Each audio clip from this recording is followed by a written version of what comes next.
Hello and welcome to today's AWS webinar entitled Best Practices for Getting Started with AWS.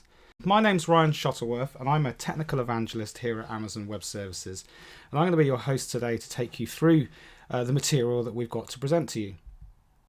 So today's webinar is entitled Journey Through the Cloud, and it's part of a series that enables you to pick up some best practices, understand some common use cases, essentially understand the first steps or stepping stones that people take into AWS so that you can learn from that and bootstrap your own projects, save you a bit of time and effort, and gain from collective learning from our solutions architects, from our customers, and for developers and operations staff that use the Amazon Web Services cloud.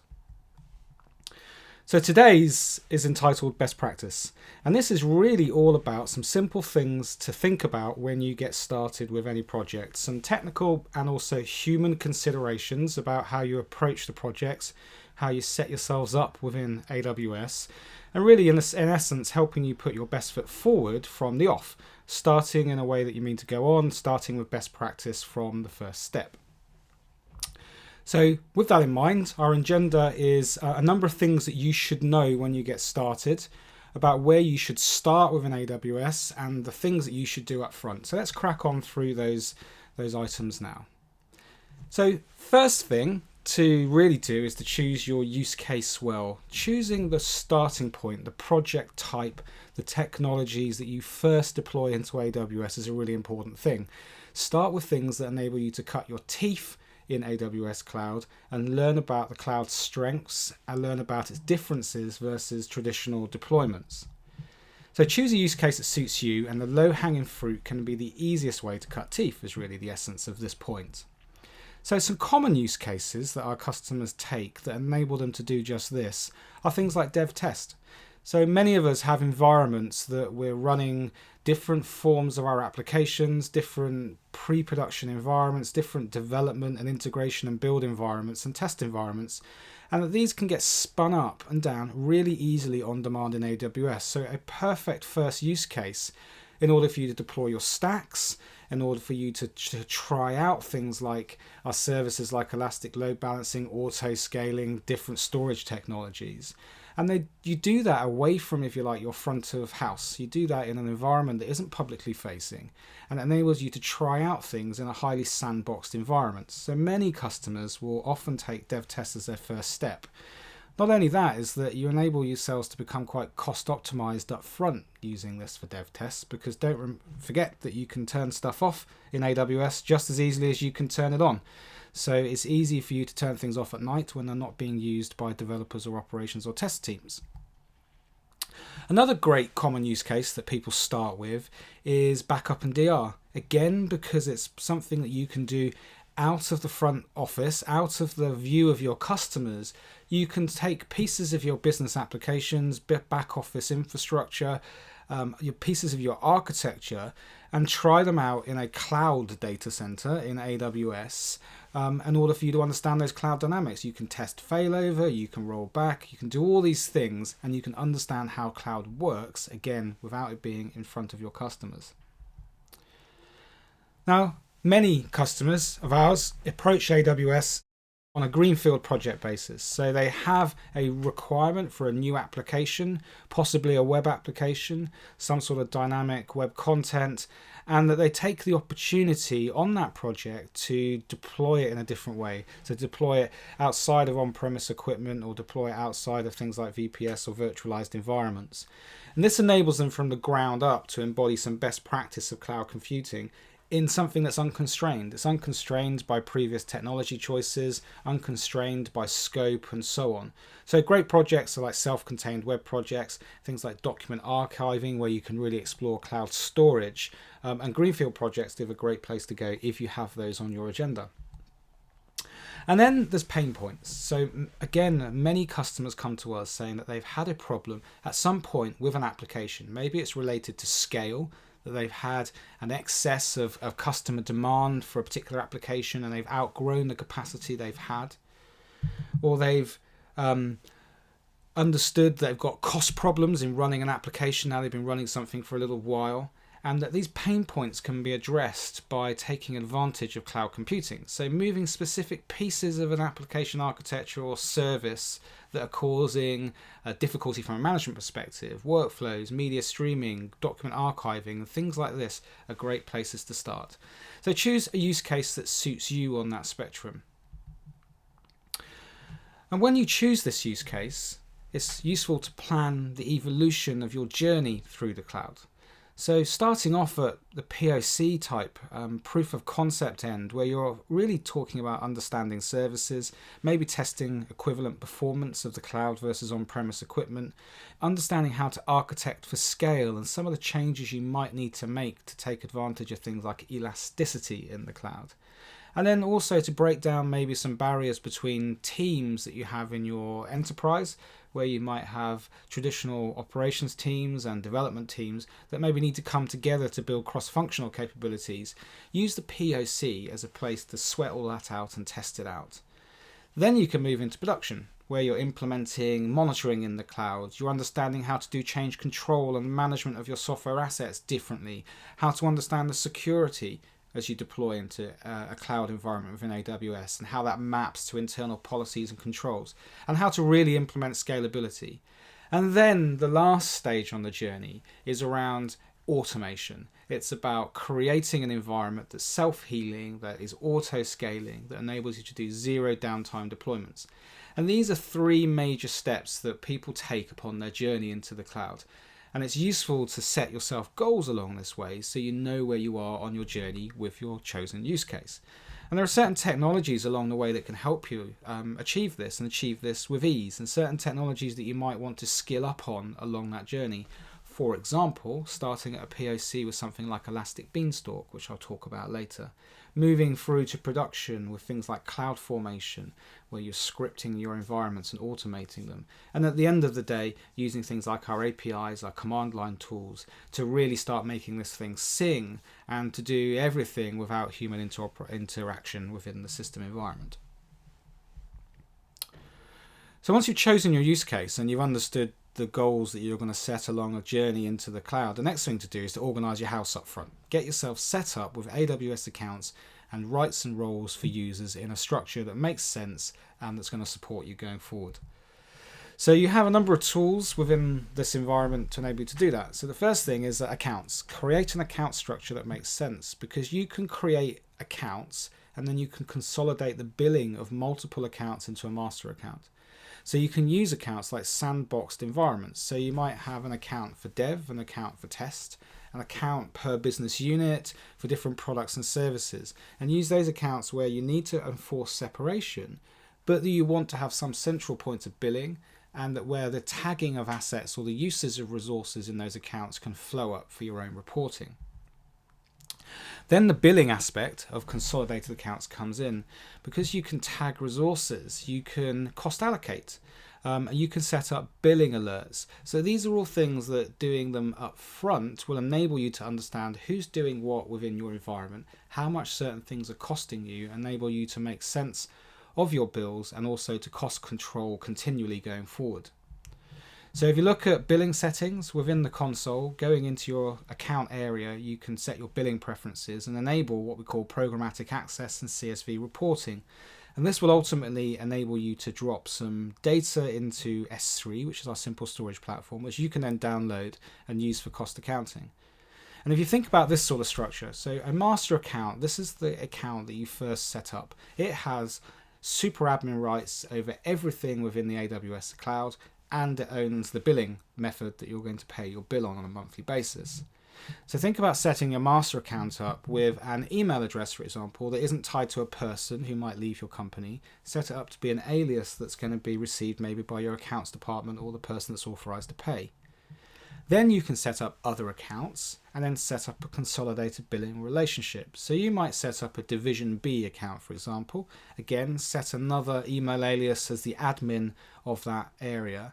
And then you can use our Identity and Access Management, IAM here, to create users and give them rights and roles, users, developers, administrators, and so on within that account. And then the resources that are created in that account can be tagged. So you can put key value pairs. So here I've got examples of different EC2 instances with an owner of a different division and a project P, Q, and R, and that those resources, when they're used, will then flow up. So you can do that for multiple sub-accounts, consolidates all that billing. You can set alerts on that billing so that different operating units, business units, or divisions, an email can be sent to administrators when a billing threshold has been reached. And then programmatically, that output in CSV will drop into S3, which is our simple storage service, and you can simply download that as a file and import that into your favorite cost accounting system or Excel, and you'll see who is the owner of a particular resource, of a particular cost item, from what environments they've come. So from the off, you can set yourselves up in a way that enables you to manage the costs and understand who's doing what within AWS. So a really good best practice from the off, because it can be cumbersome to impose that much later in your life cycle of using AWS. So that's billing. The next thing is that organizing your house is think about key strategies. So keys are really important within AWS. So keys are a mechanism by which, if you're wishing to SSH, for example, onto Linux instances, you'll need these keys to get onto them. They're also a mechanism by which we have different types of keys to authorize access to our APIs. So where you have software running in AWS that may be wishing to use our other services, they need to authenticate themselves against your account. So think about how you're going to manage users and their keys. And there's some best practice in terms of key rotation and IAM roles that you can give instances. But the idea here is don't give out your key, your master key, to everyone that can possibly access an EC2 instance, because they will become uncontrolled and they are the keys to your front door. So think about up front how you're going to manage your super users, the trusted admins in your environment, how you're going to authorize access to particular types of resources in AWS when people want to use them, and how you're going to revoke access afterwards. And IAM is your friend in this environment. Next thing is then that IAM. So using IAM groups to create logical constructs within your user rights and roles. And this is basically role-based access controls. So you can control and restrict who can do what, and differing servers have different levels of granularity. So you might, for example, allow a user to manage EC2 instances, but not read or write from S3 buckets. And the classic sort of role that you might be able to give out to developers to use resources in a particular account, but not in another. So IAM is a way that you can achieve that, and you can auto assign roles to running instances. And this is a great way of removing the whole key management problem altogether. So you could start an EC2 instance in the cloud that has a piece of software on it that needs to read from S3. And you can give it a role at the time you launch it that enables it to read from S3. And we will automatically issue keys to that machine and keep rotating those keys so that if anyone ever got onto that machine, they'd have limited access to the underlying resources. So an automated way of securing your deployments of software in AWS. And identity and access management, I mentioned, is a role-based access. So think about this up front. Administrators, maybe developers, where you have different levels of access to resources within an account. Within groups, and then you can tie an MFA device to those groups. So you could give your super users, for example, key tokens, so they have to dual factor authenticate into the AWS console to do anything, or indeed to use APIs, for example, if they're developers. And on the flip side, I've mentioned these roles where you might have a reporting server, a Tomcat server, a UI server rendering web pages, and each of those things would have different access rights required to resources that you're running within AWS, like accessing a relational database service, like accessing S3 for object storage. So these things can have constricted rights in order for your environment to be secure by default.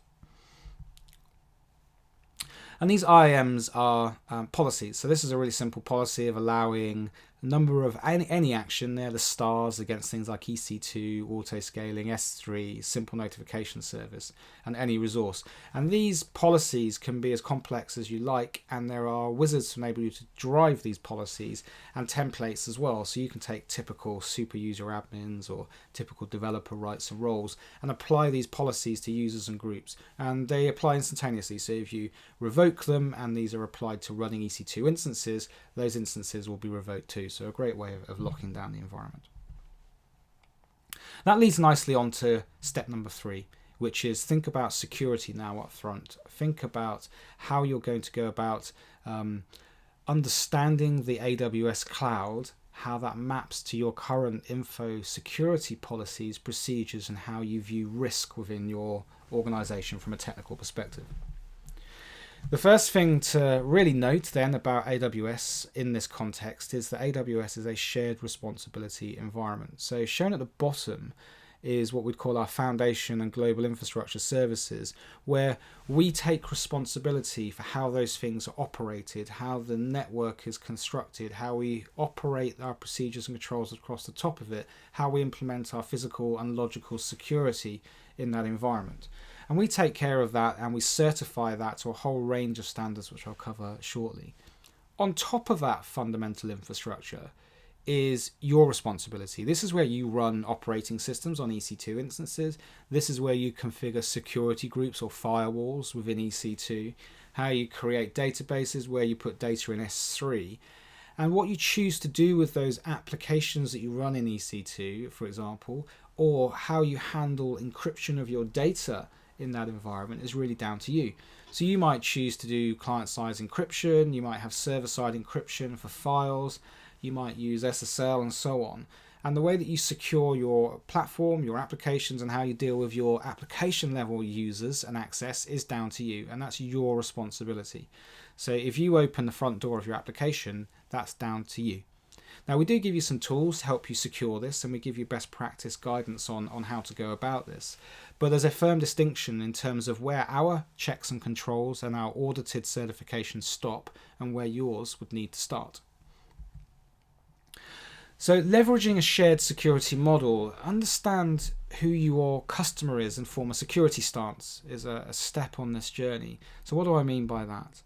Well, if you think about an audience, you might have an external audience for your application. These might be your end users, and depending upon your application and depending upon who that audience is, they might have differing requirements of you. For example, that you might penetration test your web-facing application, that you might achieve a certain level of certification under something maybe like ISO 27001, and that they might have certain view on how you talk about your processes and the scope of your processes and controls that sit around your technical organization. So there's that stance that you need to consider, and off the back of that then there are two things that we can help you with. The first is how you portray that to your internal audience, things like role-based access, how we give you administrative control and auditing, architectural guidance in terms of security best practice that will enable you to form a stance that can then feed into satisfying your external audience, for example, feed into achieving certifications, and also for a regulated audience. So where you have external assessors, for example, that need to inspect and audit how you are performing your application controls, how you are delivering your applications, and ensure that your external audience can be satisfied by the results, maybe to achieve an ISO certification. We have certifications that you can rely on, like ISO 27001, like SOC 2, SOC 1, a number of US related standards too. We have a QSA process if you're looking at PCI, where you can engage with our QSAs to understand our scope so that you can build your scope and become PCI compliant. And we have white papers, we have documents that enable you to socialize to your end users the fact that the cloud and that where you're deploying your applications is a highly secure and regulated environment.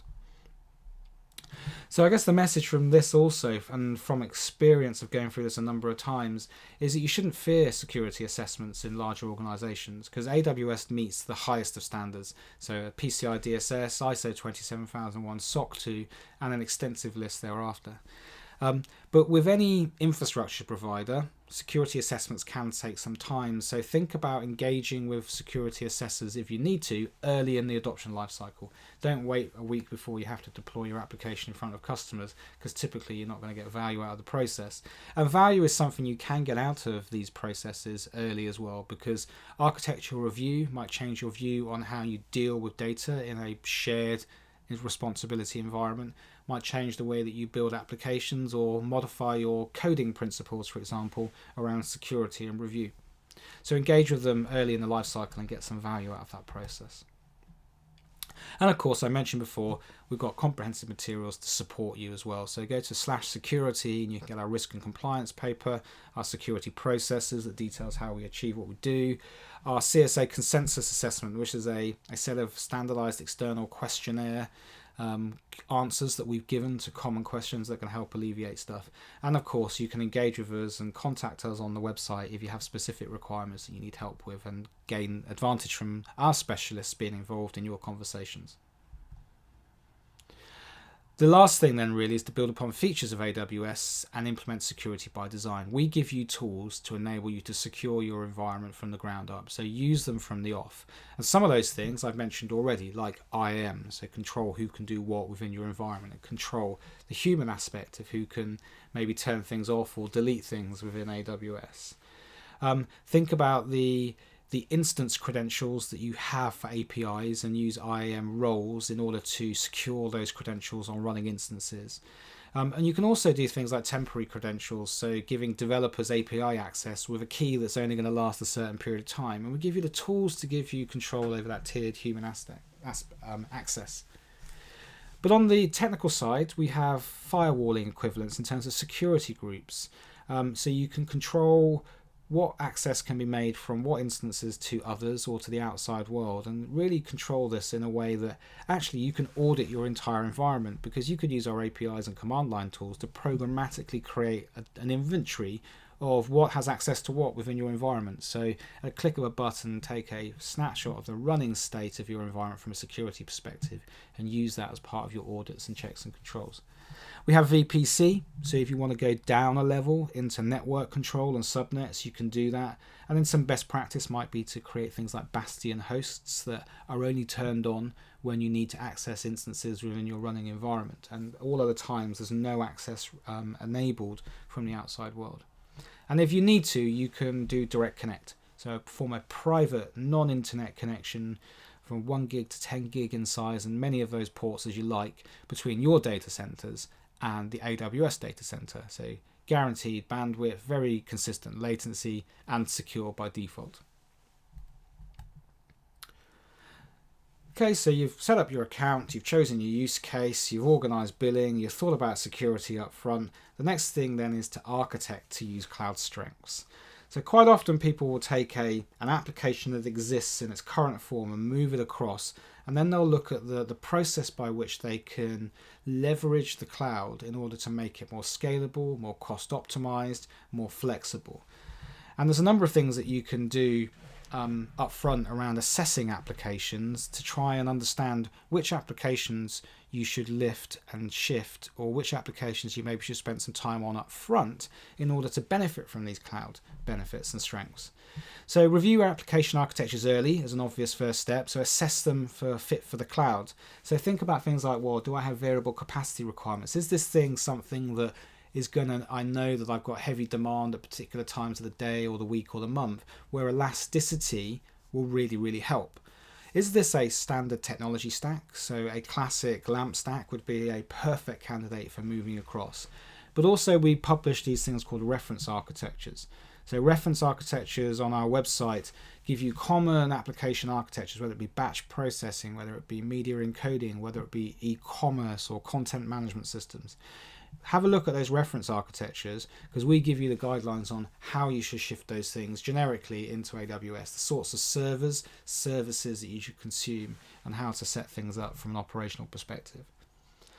Ultimately then, it's about then, can those benefits in the cloud be leveraged with minimum effort outlays? So can you do as little as possible and get as maximum return for your benefit?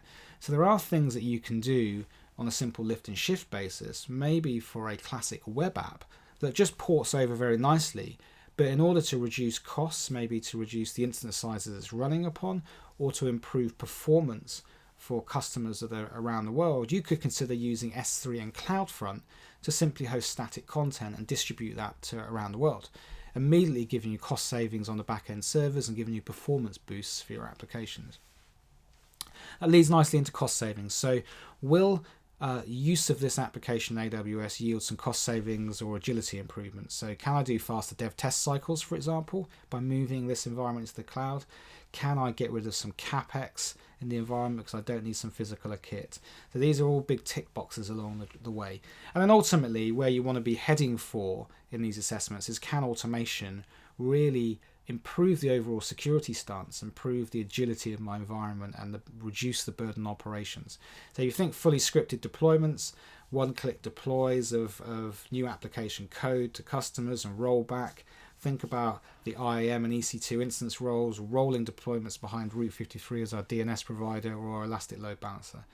And you can go to the /architecture and have a look at some of those reference architectures. But these are 4 kind of general questions you should be asking yourself about your application to understand, are you really going to get the biggest bang for buck when you deploy this? So are you really going to leverage the benefit of AWS?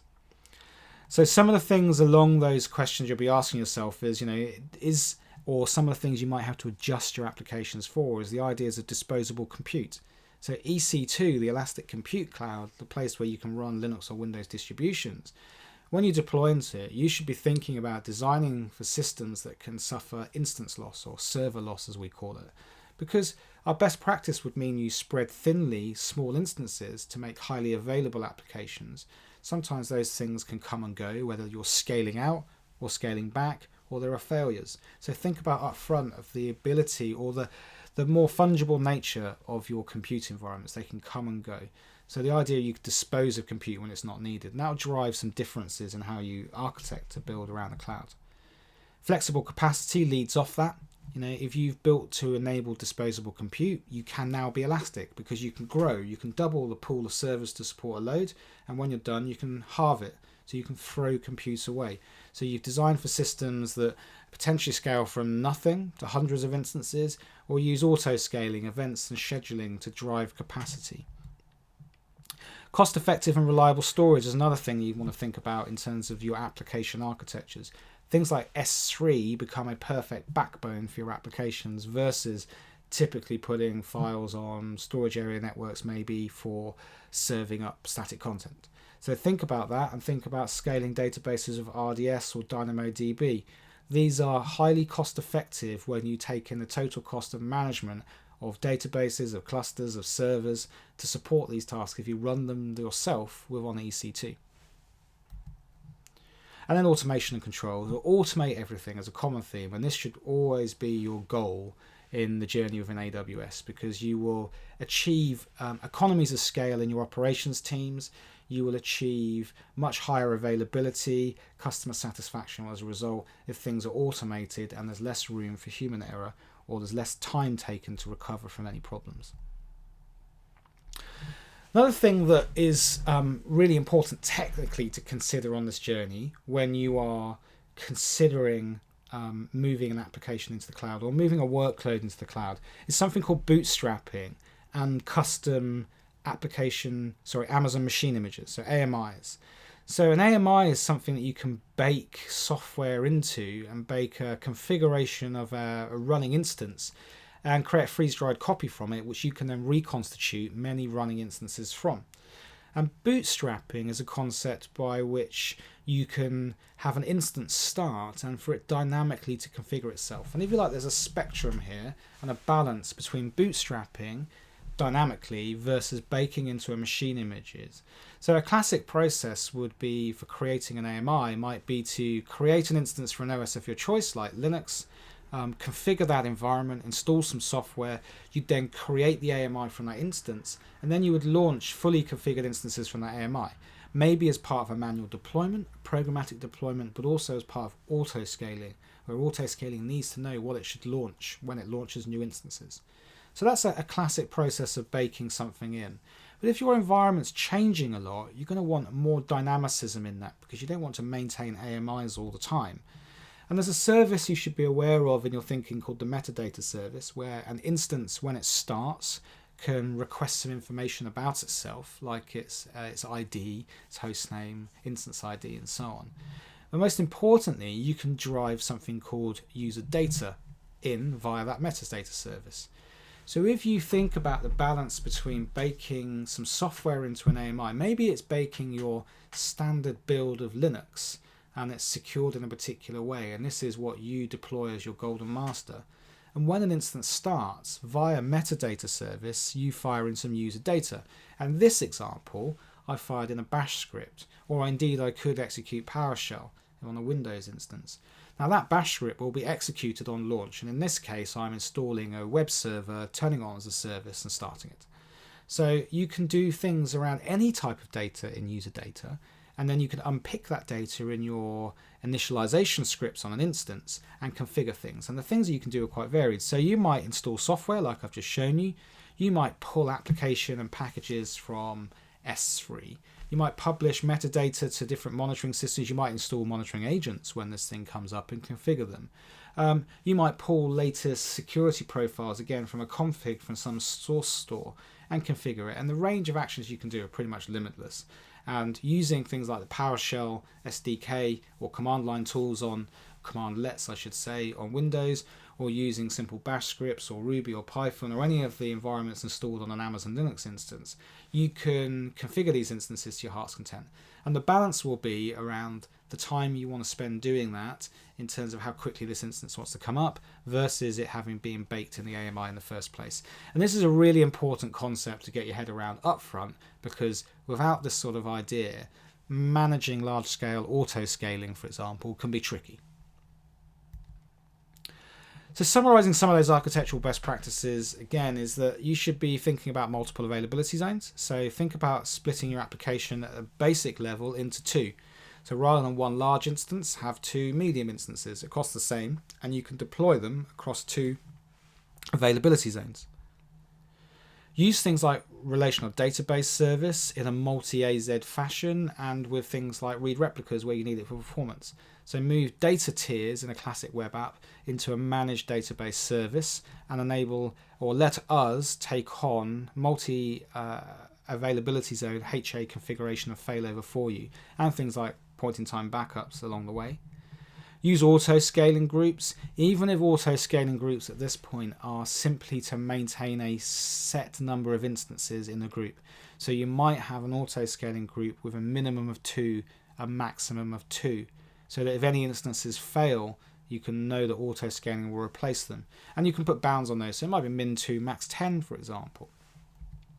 Front things with elastic load balancers. So elastic load balancer being our regional load balancing service. So you can see here that I can load balance across multiple availability zones, and then use Route 53 to host your DNS zones. So Route 53 gives you a 100% request reply guarantee, so that you can be sure that requests actually do point to your load balanced environment when you need to. So I know that's a classic sort of web tier application, but it gives you the idea of some of the best practice and gives you the idea of why things like Bootstrapping are important, because when those instances launch in auto-scaling, they need to come up being a useful configuration for the task in hand. So cloud strengths, just to summarize those things: elastic load balancing, use at a regional level so that they auto-scale across multiple availability zones. So that's your tool in spreading resources across multi-AZ deployments. You can use them inside these things called VPCs, so you can use them to load balance between application tiers when inside a VPC. And you can do instance migrations, for example, because you might create new instances with new code and then simply swap the load between those instances and those running in a load balancer somewhere else. So you can do rolling deployments using ELBs with ease. You can do a similar job with Route 53, and you can do weighted routing with Route 53. So you might have whole replicas of live, which you couldn't do normally. You can test new code, send 1% of traffic to the new replica. And that you can do A/B analysis, roll things out if they work, or pull them back if they don't. So load balancing, elastic load balancing, Route 53 are actually really good tools for changing the way you deploy applications with zero downtime. Use RDS, so use services, and this is a theme I'll come to later, because we take away a lot of the heavy lifting involved with running things like relational databases and also other types of services, and you can with one click turn on high availability, one click turn on point-in-time restore for the last 35 days, and then implement auto-scaling so that you can, even if it's just to maintain a fixed pool of resources, it's a fantastic tool to have in place because you can interact with it in a number of ways. And Services, then I've mentioned things like RDS, but this is point 5. So services, not software. So use services rather than installing and managing software yourself on EC2. Generally saves you a lot of time, and it's generally cheaper as a result. So if you think about self-managed software and infrastructure, where you spend 30% of your time dealing with your application and the rest of the time dealing with what we'd call undifferentiated heavy lifting. So this is managing everything from servers, software stacks, patching, configuration, clustering, all these things that come into play with different types of technologies. If you back some of those things onto cloud services or cloud assets, you can swap that ratio. And this is a number that we see time and time again across our customer base when people are embodied in that environment. So the services you can use, a quick tour. I'm not going to dive into any of these in any great depth. There's other webinars in the series that will go through these in more detail. But relational database, so you might have MySQL, MS SQL Server from Microsoft, Oracle databases. You can run them in RDS, or we take care of running the database platform. You simply use and consume the database as a service. We have NoSQL, so maybe you're struggling with managing Cassandra or Mongo environments. DynamoDB is a service that can do the similar sort of job for you for very high performance tabular, single tabular type hash map type data. We have queuing, so instead of implementing maybe JMS queues and file systems or databases behind the scenes to persist them and having to worry about scaling those, you can simply use SQS at a regional level. Or you can construct complex workflows using something called simple workflow. So in your favorite programming language, determine what action should happen next between systems and between tasks in a series of actions that you need to require a business process. So rather than maybe installing and running something that requires you to learn some complex business processing XML format, for example, to define workflows. Search, open search is very commonly deployed nowadays with people with large data sets, maybe for their social content on their web applications or documents at the back end. Cloud search is the Amazon A9 search engine wrapped as a service. Elastic, grows and shrinks as required based upon data volumes and requests. And if you're doing big data analysis, we have Elastic MapReduce, which is a managed Hadoop cluster. So rather than you installing and managing all the gubbins involved with doing things like Hive and Pig analytics across the top of Hadoop, you can simply put data in S3, you can run Elastic MapReduce job, you can interact with it dynamically with Hive, you can output results into RDS, and then you can shut the cluster down when you're done and stop paying. Number 6, be elastic and cost optimized, really summarizing some of the points that we've reinforced in maybe architecting for cloud strengths. And the 3 things that are key to being elastic and cost optimized is elastic load balancing, auto scaling, and choosing right instance types and sizes. And that'll give you scalability. It'll enable you to do it at a cost optimized level and give you highly available applications. So auto scaling you can do manually. So you can instruct the auto scaling system to double your capacity maybe on a command. So maybe useful for prior to some sort of large event. You can do it by schedule, so maybe at 9 o'clock every night, turn off the dev test environments and turn them on again at 7 a.m. in the morning. You can do it by policy, so you might do this based upon something dynamic being read from the environment. And auto scaling will also auto rebalance resources across multiple availability zones. Make sure you've got an even set of resources across the available AZs in a region. So some examples of those: preemptive scaling before a marketing event, add 10 more instances. Just issue the CLI command at the command prompt, or use your favorite SDK to interact with auto scaling.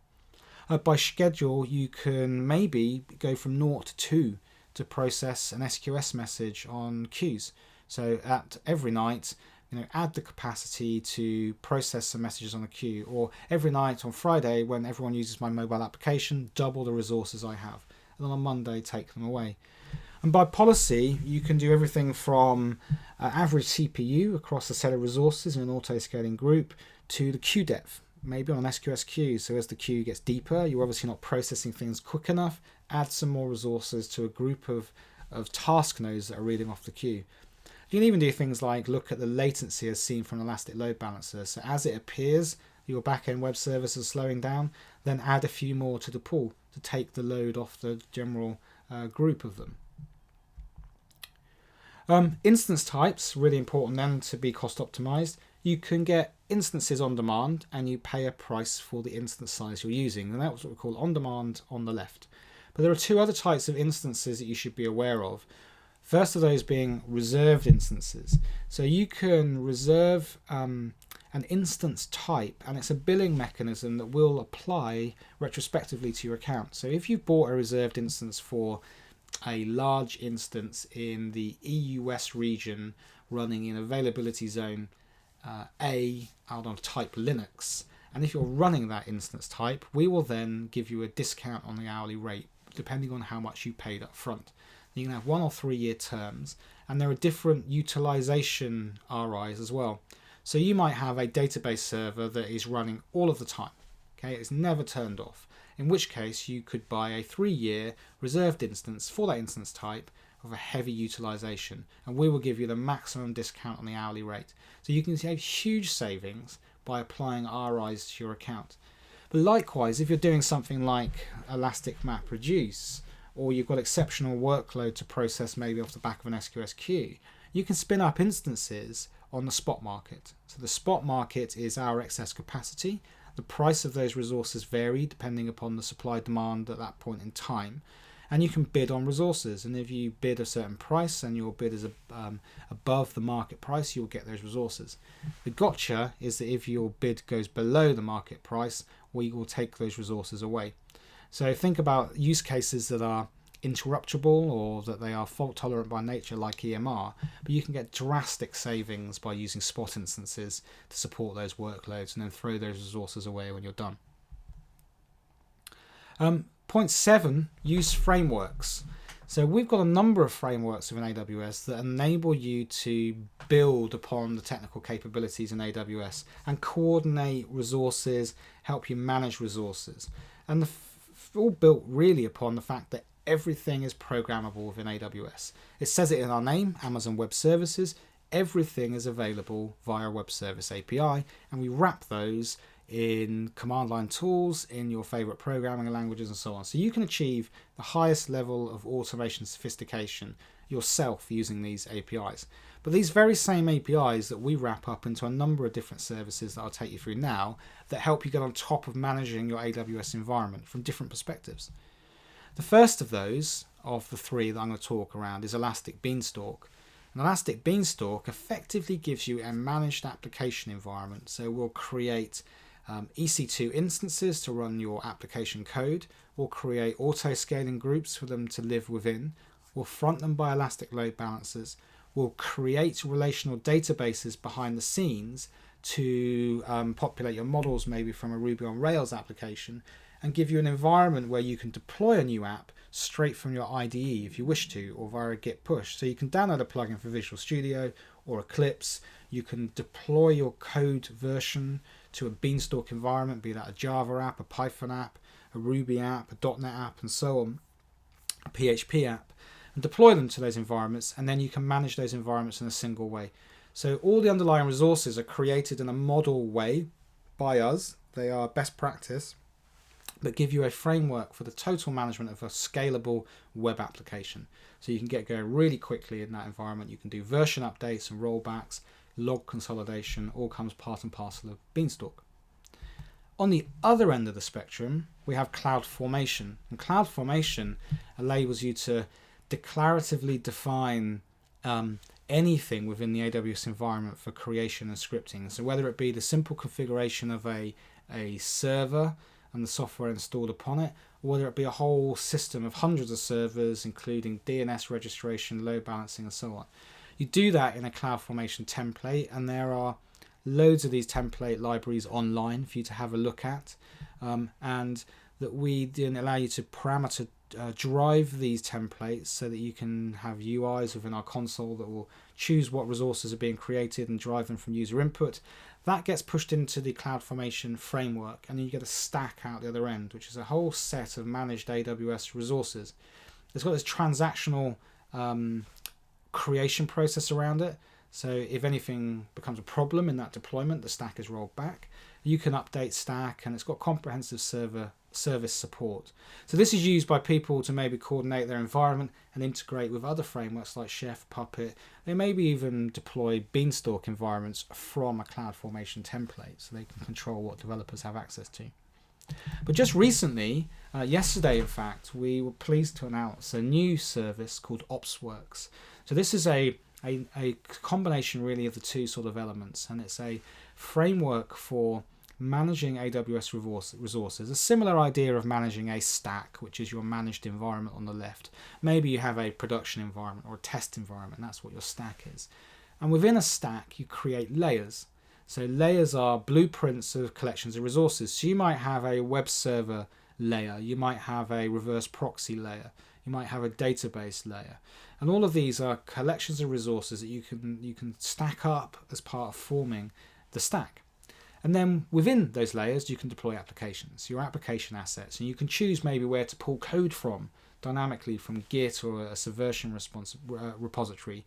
And then we give you the tools within OpsWorks to manage that service stack. So whether you're choosing scaling actions, whether you want to clone resources, maybe move the stack between regions, for example, and do all the administration, maybe even do self-healing. So you can turn on properties where we have agents running on your instances as part of OpsWorks, and we'll look and see whether they're healthy and replace them based upon the rules you define.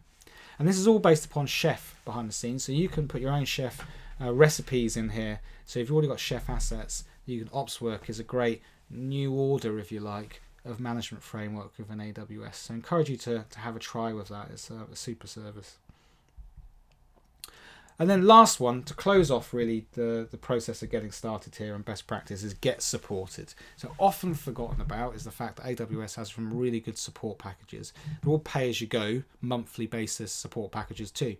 So the first of those is free to all. It's basic, right? So you can get access to your forums, you've got all the documentation, and you get support for access to our support desk for health checks. So when you start an instance in EC2, for example, shown down the bottom, if there's a problem in the status checks around that instance, within the console, you can raise a high priority ticket to our support team. Okay, so if you're like free out, you get bumped up the chain to a business level support tier for the resolution of problems with that instances, because it's not your fault. It's something that we've obviously gone wrong in the environment and we can help you fix. But next up, and for not a lot of money, you can get access to email support and a 12-hour response time. So you can access our engineers, and they are truly engineers in our global support environments. You can ask them difficulties with particular servers that you're running, what's going on, problems with configuring things like VPNs, whatever that happens the problem may be, you can communicate with them over email for a very low price per month. But one of the things I always say to people that are getting started with an AWS is that they should actually try and take business support, because if you're not running very much in AWS at the start, it actually costs you $100 a month. Now there's a greater than the proportion of the amount that you spend in any month. So the more you're running, the more expensive business support comes, but it kind of ratios up. But this gives you a 1-hour response time. It gives you the ability to pick up a phone. It gives you IM access to support, which developers, not staff, love, and they can chat away with our guys all day and all night long, solving problems maybe when they're launching applications. And it also gives you access to some tooling like Trusted Advisor. I'll come on to that in a second. And then we have enterprise, so top tier support. You get a dedicated actual person that manages your account. So if you've got very large deployments in AWS, this can be really cost effective. You're effectively buying an AWS expert to be your point of contact throughout your lifecycle. So Trusted Advisor is something I mentioned. And Trusted Advisor has got a whole host of checks. So if you get a business level support, we will give you access to this tool that will automatically be looking at things like, are you leaving security ports open to the outside world? Have you got world access in your security groups? Are you using IAM effectively? Fault tolerance, how long ago did you take a snapshot of EBS volumes? Are you in multiple availability zones? Are your ELBs running optimized in terms of balancing? And then cost optimization will tell you whether you're underutilizing resources and whether we think you should shrink the instance sizes, for example, for various things. And there's loads of checks and controls in Trusted Advisor and more being added to all the time. And it's a fantastic dashboard that you can then dip into, get advice from, and then interact with our trusted support engineers behind the scenes if you've got any questions and take them further. So I'd always say, particularly at the start of your projects, take on support, because you can turn it off. It's a month-by-month contract. You don't have to commit for any long periods of time. And then also, little known fact is that we support third-party software too. So as part of those business and enterprise support tiers, Not only can we give you help on underlying operating systems, but some of the software on the right there that's running on top of them, we can help you with too. So if you're trying to configure Apache or IIS, or you're dealing with different types of disk management tools, or you're running databases, we can help you diagnose problems with those things too. So third-party software support is a little-known fact that we can also help you with. We don't just give you an EC2 instance and let you run with it. So in summary, to close off today's webinar, the steps and best practice for getting started: really choose your use case well. Choose one that you're going to get the biggest bang for buck from. Choose one that's going to be enable you to exercise the cloud and your understanding of the cloud and educate you on it. So make it a useful step in the journey. Organize your environments up front, set your accounts up, set your users and roles up so that you're segregating this thing from a billing and security perspective up front. And then think security. Think about how you should approach the cloud, how you should socialize the information that we provide you with, how you should leverage our security standards, and maybe how you might adjust architectures to best benefit. Think about services and software and the cloud strengths and how you architect around them. Think about bootstrapping, elasticity. Think about consuming things like SQS queues and RDS. And then you're into the point of then saying, how can I optimize cost? How can I be elastic? How can I turn things off overnight? How can I reduce the cost when I'm not using resources? It's a utility. Think of it as a utility and turn the lights off when you leave the room. Then use frameworks where appropriate. So use Beanstalk where you've got a developer-centric environment, maybe using CloudFormation where you've got a heavy sort of ops focus in your organization, and try out new ops work. It's a great combination between the two. And then lastly, take support when you need it. It's there. They are engineers. They're of the highest order. I'm always impressed when I speak and interact with them on behalf of customers. Well worth taking a support package along the way. And as always, thank you very much for joining, and you can find out more at aws.amazon.com.